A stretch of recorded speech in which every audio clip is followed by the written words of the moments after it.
Nagsimula na po ang quarterfinals day 1 at this time long game na, game 1. Isang game, isang araw kaya mas lalong bumigat ang kanilang mga diskarte. Pag-aralan po nating lahat ang kanilang naging laban sa quarterfinals game 1. Unahin natin sa laban nila Magnus and Abdu Satorov, nag F4 at tignan nyo po muna ang randomized pieces sa baba.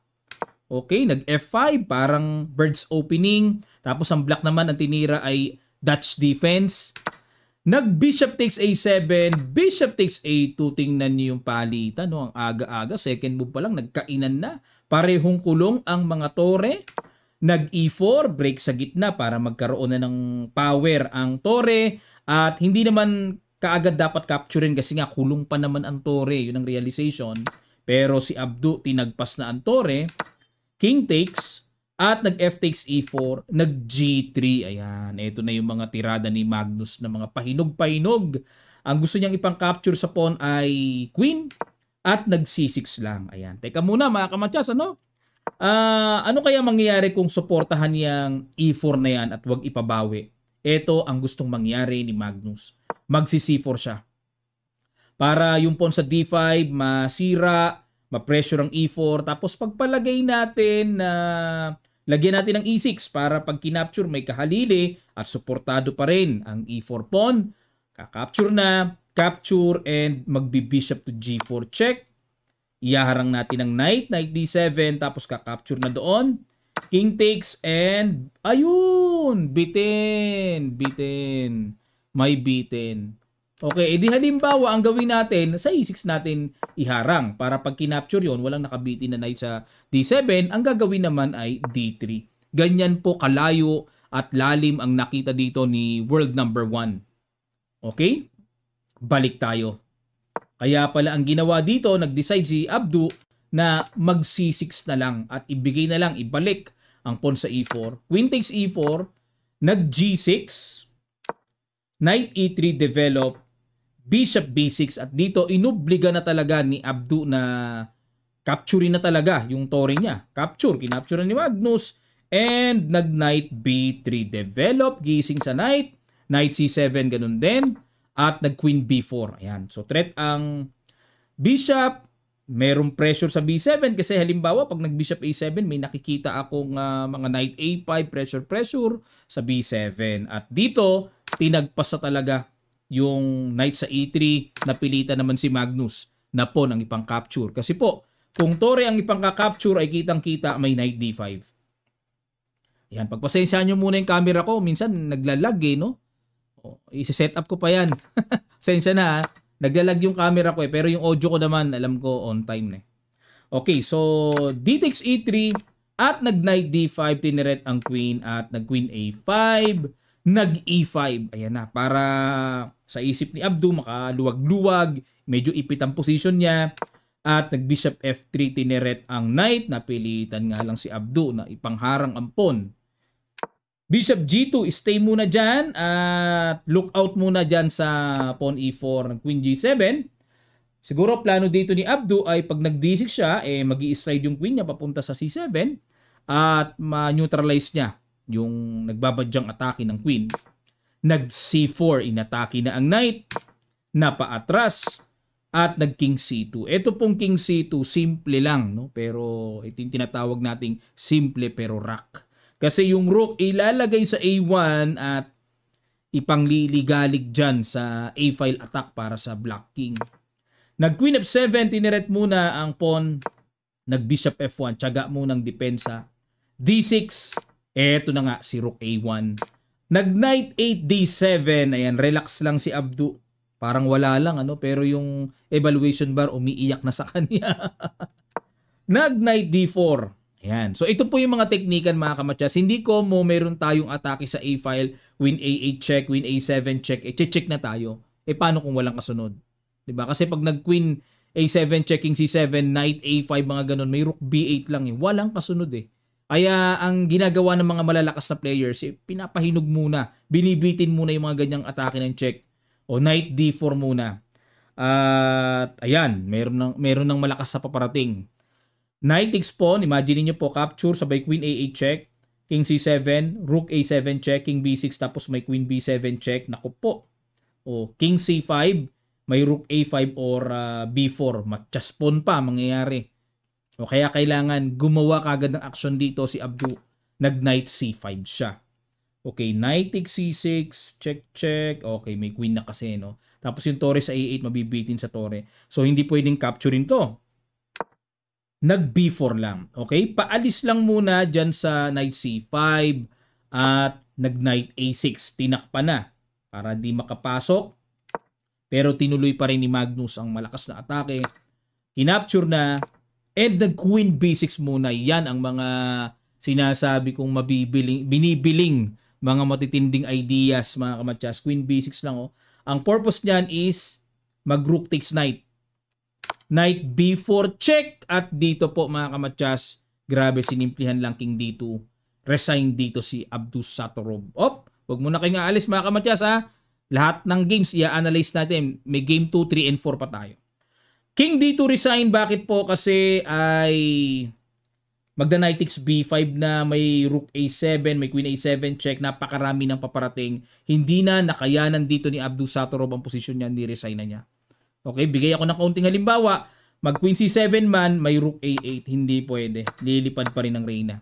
Sa madaling sabi po, sa lahat ng gagawin ng black dyan, sugswang, kahit anong gawin, talo na. Knight takes B5, Queen takes D6, ang daming paparating, eh. Sari-sari.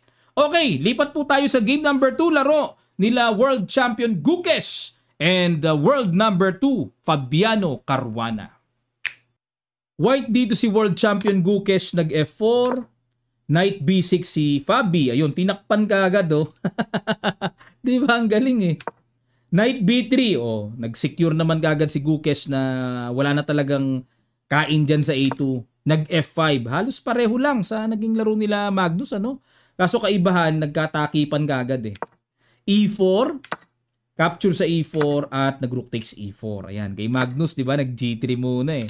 Rook takes E4, Bishop D5, Rook E1 at nag-Queen G8. Bishop F2 muna dito si Gukes. Maaaring ang idea is mag-Queen G1. Knight G6, threat ang pawn at nag-F5. Okay, di pwedeng G3, no? Knight F4 pasok. Naku, sama kagad, ah. Knight E3, depensa na, may atake pa. At nag-E5 lang si Fabi. Okay, develops the center. Nag-Knight takes Bishop na. Knight takes D5 at nag-G4. Okay, yun nga lang, Bishop pair na kagad kay Gukes, ah. Nag-C6.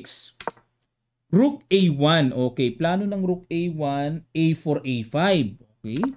Knight F4 at nag-A4. A5. Aba, talagang eto na, kumarga na ng lalim. Pinapakain yung pawn sa A5, oh. Bakit? Anong paparating? Malalim. Nag-Knight C5 lang si Gukes. Pero teka muna, silipin muna natin. Knight takes pawn, mag-Rook A8. Babawiin din. Knight B3 and Rook takes A4. Okay, papaano kung mag-B4? Suportahan ang Knight. Magda-Knight B D5. Atake. At pagpalagay natin, may capture na rin kasi. Okay, so makukuha yung pawn sa B4 or ipapabawi yung pawn sa A5 pag-capture sa Knight. Malalim, ano? Grabe, nagkakalaliman na sila. Ang lalim pala nung A5 na yon. At balik tayo sa nangyari. Nag-Knight C5 si Gukes. Knight D5. Okay, para centralize yung Knight, mas lalong malakas, at talagang masecure na yung pawn sa A5 ay depensado na. Nag-Knight E4, oy, may sundot sa D6, pag di nakita, double. Nag-Queen F8, kitang-kita. Nag-G5, okay, pakain yung pawn pero hindi pwede, may Knight D6 check. G5, bakit kaya? Ano kayang plano? Maaring susundot ng Bishop G4 mamaya?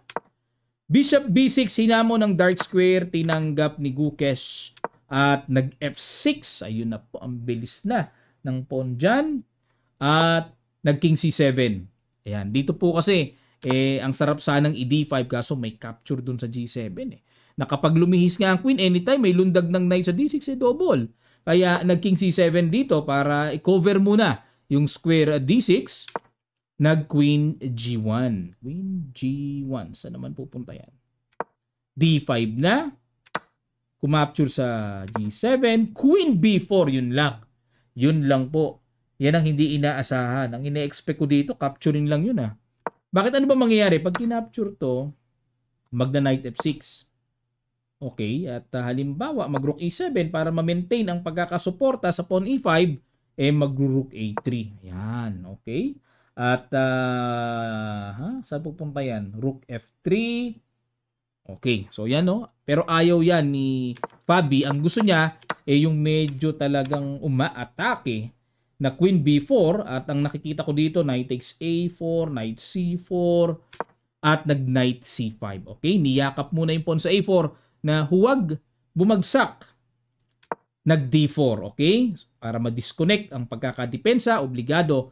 Ano gagawin ng puti sa knight na yan?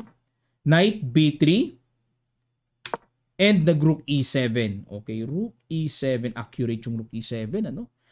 Plano niyan is pabagsakin yung G7 or yung tore ilagay doon sa G8 para capturein. At ito naman pong pawn sa A4 ay anytime pwedeng capturein. Kaya yun ang mga diskarte ng mga magagaling. May mga pagpapahinog silang technique eh. So, yun ang nakikita ko, rook G8 para kuhanin ng G7. Nag-rook E4. Yan, plano naman dito ni Gukesh, kakapture sa D4 at para mapabagsak niya yung knight sa F4. Nag-knight C4 na. Yun na po, yun na po. Knight C4, ano bang plano dito? Check na ba dyan? Okay, Knight C4 o Knight D6 dito ang threat mamaya. Okay. So, Knight C4, hindi pwedeng capture Knight takes D4 kasi may Queen takes B2. Matchas. Okay, kitang-kita plano. At nag-Queen F1. Queen F1. Maaring ka-capture na yan. Sabay capture, no? Nangangamoy ganun ang plano. Isa-sacrifice na yung rook sa Knight. At nag-Knight D6. Okay, paalis na sa tore. Nag-C3. Okay, counter. Neutralize at nag-Queen C4, hamon, Queen to Queen. Ayun, ito yung napansin ko. Ito yung nasilip ko sa live kagabi. Nag-Queen take C4 dito si Gukesh. At kitang-kita po yung pagbaba ng evaluation bar. Napansin ko yan nung sinusulyap-sulyapan ko sa live kahapon. Ang tamang tira daw na na-miss dito is Queen takes Knight, mga kamatsas. Yan o, ito yung magandang portion. No? Sabay may capture doon. Yan ang magandang portion dito na kapag nag-King B6 may Knight takes D4. Para mong binuhay si Tal niyan, ano? Napakaganda ng exchange na ito sa puti kasi lalo na may pawn sa G7 na very dangerous. Naku, pag hindi pwedeng hindi babantayan yan, baka biglang ma-promote yan or kung ano pang komplikasyon ang madala dito ng puti. Balik tayo. Okay, pero ang ginawa ni World Champion, tinanggap niya ang Queen to Queen, capture, and nag-Knight takes D4. Ayan, meron siyang hindi napansin ditong good move, mga kamatsas. Pakiguess nyo po yung magandang tira na ginawa ni Fabi sa ilang sandali lang. Tutuloy kagad natin. Start.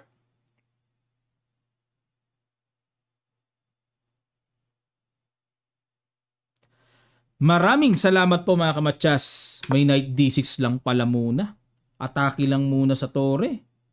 O di, kinapture na yung knight. Ayan, dito napansin ko, bakit kinapture yung knight? What if rook E3? Ano mangyayari pag nag-rook E3? Magna-knight D5 kasi. May atake na, depensado na yung tore, and ready to capture na yung knight. Pag naman nag-rook E1, may knight D3 check. Lalong masama. Double na double. At kaya dito napilitan na talagang mag-rook takes knight. Si Gukesh, capture, and bishop B3 para ipopromote na. At syempre, pag kinapture ka agad yung pawn, may knight E6 check. Kitang-kita, double. Pero nag-king D7 muna. Relax lang dito si Fabi. Makover lang muna yung knight E6 na lundag. At pag nag-G8 naman, capture, may rook E1 check eh. Tangay pa rin ang rook sa ilalim. G8. Takes, rook E1 checking, C2 capture, and king E7. H4. Ayan Yun, ito pa yung masamang tira na ginawa dito ni Gukesh. Dapat daw po ang tira is bishop D3. So halos equal lang. Na kapag nag-rook H1 dito, knight F3. didepensahan lang muna at walang pang-atake sa knight kasi cover ng bishop. So yun ang purpose ng bishop d3. No? Yun mga kamatsas. Pero, ayun. h4 ang tinira kagad, napuntahan kagad ng tore, knight f3, napuntahan kagad ng tore para atakihin ng knight na dumidepensa. Kaya ginawa, knight e5, so hindi pa rin pwedeng capturein. May knight g6 double. Ang ginawa dito ay nag f3. King d3 para kung mag f2 man, may king e2 anytime mahahabol, nag king e6 lang. G6, yan para pag kinapture, may G7 nga naman, unstoppable. Knight F5, lahat ng ginawa dito ni World Champion, grabe, may pangsangga talaga si Pabi. Knight F7 at nag King F6. Yun, G7, sinabay na. Nag F2, check. Okay, para may queen at King E2 at dito mga kamatsas, huling bitaw na talagang kinagulat ni Gukes siguro na may ganun pala. Ha, may ganun pala. Pag Rook F3, resign po si World Champion Gukes. Kasi unstoppable na eh. Pag nag King F1 naman, Knight G3, Queen pa rin ang next move. Magku-Queen man si Gukes pero mas malala yung Queen dito ni Pabi. Matchas kagad totally ang King. Kaya niresign na po. Wow! What a game by Fabi mga kamatsas. Sunod naman natin yung end portion na ng laro nila Sindarov and Nakamura. Doon na sa pinaka-part na crucial na mga kamatsas para di na tayo masyado magtagal. Dito na tayo sa portion ng endgame na to mga kamatsas. Kitang-kita sa evaluation bar, grabe ka-winning si Naka. King C7, A4, two connected pass pawns ba naman eh. Knight G6, ayan, ililipat dito sa E5. Dito po mga kamatsas kasi no, sa pag-aaral ng endgame na to, kung naiisip nyo D3, pwede pa rin eh. Pwede pa rin. Yung nga lang magki-King D1. Na kapag nag-E2 check, yung tipong may King D2. Okay? At kapag nag-D2, pwede pa rin eh. Almost sugswang eh, no? Pero medyo ano eh. Taas baba yung evaluation bar. King C2, tapos Knight H3. Ayun, nangangailangan lang talaga ng iba yung accuracy talaga, no? Pero balik tayo. So, medyo parang nilalaro-laro ni Naka eh. Knight G6, lalagay niya sa E5. Nag-Bishop E2, Knight E5. Ayan, lumipat, no? Pero still, yung Bishop ay pumipigil pa rin sa D3 or sa progreso ng two connected pass pawns na yan. So, Bishop F1, waiting. Knight G6, ang kulit eh, oh. Bishop E2, Knight E5, Bishop F1, King D7. B5, King E6, ayun, mukhang dadaan dyan. A5, at nag-King D7. Okay? O bakit kaya hindi tinuluyan ni Naka na magpunta siya sa D5? Ano meron? Mag si C6. Kapag kinapture yan, mag B6. Pag kinapture yan, mag A6. Talo pa. Talo pa, Black. Ganun po katindi, no? Matatalo pa, Black. Kaya, nako, grabe, mahiwaga talaga endgame. Kaya, napilitan dito si Naka na bumalik, mag-King D7 at nag-Bishop E2, King C7, Bishop F1, Knight G6. Ayun. Ito yung nakita ko sa live kahapon. Pagtira ng Knight G6, nawala ang winning position. Grabe.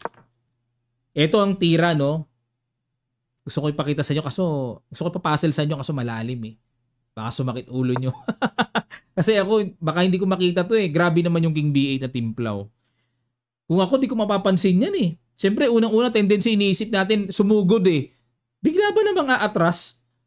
Pero may purpose yan, mga kamatyas, may purpose na. Halimbawa, kung mag B6 man dito, may ipang close A6. May pang close. Saka ngayon tatrabahuin ng Black kung papaano lilipat dyan at tagpasin yung pawn sa C5. May fix muna. Okay? Ngayon, halimbawa kung mag-Bishop E2 pa rin dito, magda-Knight G6, lilipat. At halimbawa, mag-Bishop F1, Knight F4,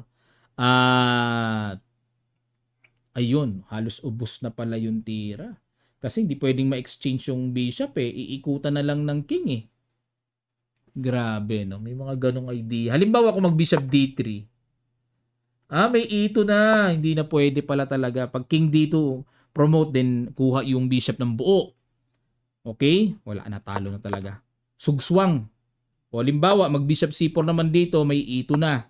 At kapag nag king D2, D3 na. O pako na. Pako, tapos magda knight G2 na, and then goodbye. May E1 queen na. Okay? Pag kinapture naman ito, yun na nga po. May queen, takes, capture, then kuha yung pawn sa C5. So, king B8 ang pinaka talagang brilliant dyan sa position na to, no? Parang black to play and win. Grabe to. Pang puzzle tong endgame na to, no? Pero knight G6 ang ginawa dito ni Naka at isang iglap lang nakita ni Sindarov ang pang-equalize na tira. Check. Kumapture. Capture. King B8 and king D3. Ayun, no? May check man. Obligado capturein, pero ang problema dito is kapag naibangga ng exchange doon, wala nang pawn ang black. Tabla. Yun pupunta Then A6. Yun ang malaking problema dito. Yun pag nag A6 kasi at ma-exchange na yung pawns, wala na. So knight D6 check. King C5, knight E4 check, king B5, knight D6 check, king C5 at nagtabla. So wala na pong paraan dito ang black kasi. Paano pipigilan ng ni Naka yung A6? Wala kaya pagka knight C3 check naman, king B4, laging may pangdikit pag gumano naman, may ganun. Ito na naman Pag nag knight D4 check, may ganun. Diba? Pag knight B3 check, may ganun. Tapos, ganun. Dito, wala kahit saan. Wala talaga. May ganun At may next pa tayo. Last portion na lang ito mga kamatyas, yung mga crucial position na pag-aralan natin. At nag-knight F5, tumakbo na yung knight. Knight D5. Yun nga lang po, kapansin-pansin. Tingnan nyo po yung mga pyesa dito. Halos lahat naka-develop na kay Gamer. Ang problema dito sa position ni Firouzja, yung rook king, yung bishop, ipit. Knight E3, hamon ulit. Tinanggap ulit, rook takes. Queen G5, queen to queen. Queen F2, threat sa bishop. At nag-rook F8. Okay, depensa na, may pressure pa. Rook G3 inatake. Queen H4 and the Queen E3. At nag-Queen F4. Talagang si Gamer. Todo-todo habol ng queen to queen. Umayaw uli si Firouzja. Nag-King C8. Bakit nag-King C8? Kasi may check doon. A4. A4. Pakain lang yan Pero nag-Rook E8 lang. Grabe yung may mga plano yan mga kamatyas kung bakit gumaganyan Rook F3, Queen G5, Rook G3, Queen H4, kinulit ng kinulit. Nag-Queen E1, Rook E3, Queen F1, Queen D3, hinamon ng Queen to Queen at dito po huling bitaw na tira. Pakiguess nyo po ang huling tira, resign si Firouzja sa ilang sandali lang. Tutuloy kagad natin. Start.